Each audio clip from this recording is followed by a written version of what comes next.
O Mother Nui, stretch high above this valley. Your starry body is our glory. Then see the hawk of yonder Rahur quit, his fiery splendor, oh so mighty. He brings a light for all our weary souls. He makes the broken spirit whole.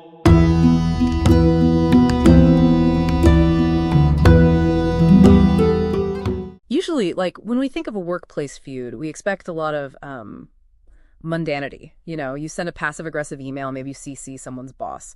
But imagine stepping into an office where the HR department is replaced by, well, Egyptian gods and weaponized psychic terror. Yeah, that definitely redefines a hostile work environment. Right. Welcome to this deep dive. Today we have an incredibly unique source for you to explore, the 1899 magical diary transcript of a young Aleister Crowley. Our mission here is to unpack how the Hermetic Order of the Golden Dawn, which was, a really prominent Victorian occult fraternity, just became the battleground for a literal magical feud. And the key to reading this diary is really understanding their epistemology. Because for these practitioners, concepts like the astral light, they weren't just poetic metaphor. Oh, they took it literally. Exactly. Yeah. They believed they were manipulating an absolute weaponized subjective reality. So the motive for this intense diary isn't some grand cosmic quest. It's really just a bitter office rivalry. On one side, we have Frederick Lee Gardner, who's this wealthy, abrasive stockbroker who essentially bankrolls the order's establishment. Right, and on the other side, you have Crowley. He is a rapidly ascending initiate, but his libertine lifestyle and, well, his open bisexuality are completely terrifying the conservative leadership.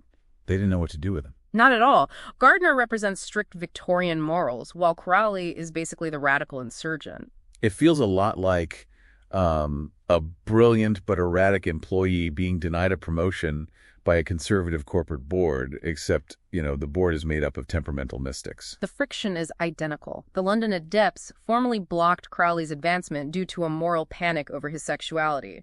And since he couldn't fight them through, like, administrative channels, Crowley decided to retaliate against Gardner using an intensely focused 11-day esoteric operation. I really want to understand how he actually does this. Like, what are the mechanics of a Victorian magical attack? So between December 3rd and 12th, Crowley undergoes this rigorous ceremonial retreat. The first step is ceremonially stripping away his ego. Just to make himself a blank slate. Right. The theory is that to channel immense macrocosmic power, you have to make yourself a completely empty vessel. Then, he consecrates a wand of double power to act as the conduit, and he uses a 32-fold conjuration to establish total authority. So he's essentially building a psychic pressure cooker. He, empties himself out, seals the lid, and cranks up the pressure. Precisely. And the climax is where he finally releases it. Crowley invokes Set, the Egyptian god of chaos, and forces that energy down into what the order called the Zelator grade. Wait, what exactly is a zealot? Oh, it's the lowest, most foundational rank in their system. It represents dense, material reality, basically the everyday physical world. Oh, okay. So by grounding Set into the Zelator grade, Crowley is trying to manifest this chaos directly into Gardner's daily life to psychically obsess him. And the crucial detail here, Crowley actively wanted Gardner to know the attack was happening. I hear all this, but practically speaking, if Gardner just gets a bad vibe or feels a little spooked, isn't this just a Victorian placebo effect? How does a ritual actually do any real damage? Well, think about it like a targeted digital harassment campaign today. If you know someone is actively trying to ruin you, it consumes your entire mental bandwidth. Oh, yeah, that makes sense. In late Victorian occultism, weaponized psychological terror was the reality. If a target identifies a psychic intrusion but can't defend against it, it induces this paralyzing loop of paranoia. Forcing a rival into a permanent defensive posture literally drains their vital energy. It's basically psychological warfare draped in ceremonial robes. But looking at the diary, destroying Gardner doesn't even seem to be the ultimate endgame here.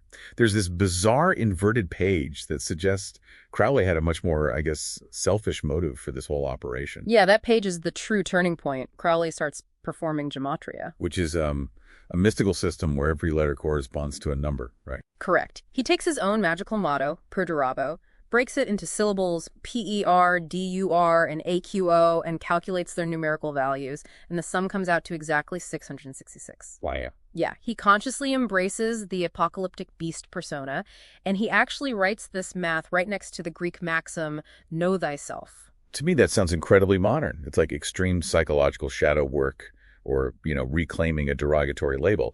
Since the institutional reign of light rejected him as immoral, Crowley just leans fully into the villain role to solidify his own autonomous identity. It was a profound act of psychological inversion. I mean, he used the irrefutable mathematics of their own sacred system to prove that he was the ultimate adversary, gaining power directly from their rejection. So, for you listening, what this diary really shows is that these bizarre arcane rituals were actually highly practical mechanisms. They were tools for navigating brutal interpersonal politics and radical identity formation. Absolutely. They were projecting very human power struggles onto a cosmic canvas. Which leaves a really fascinating question to chew on. If Victorian esotericists use complex magical frameworks to project their inner chaos onto their organizational rivals, well, what secular, everyday frameworks do we unconsciously use today to obsess our enemies and justify our own darkest impulses?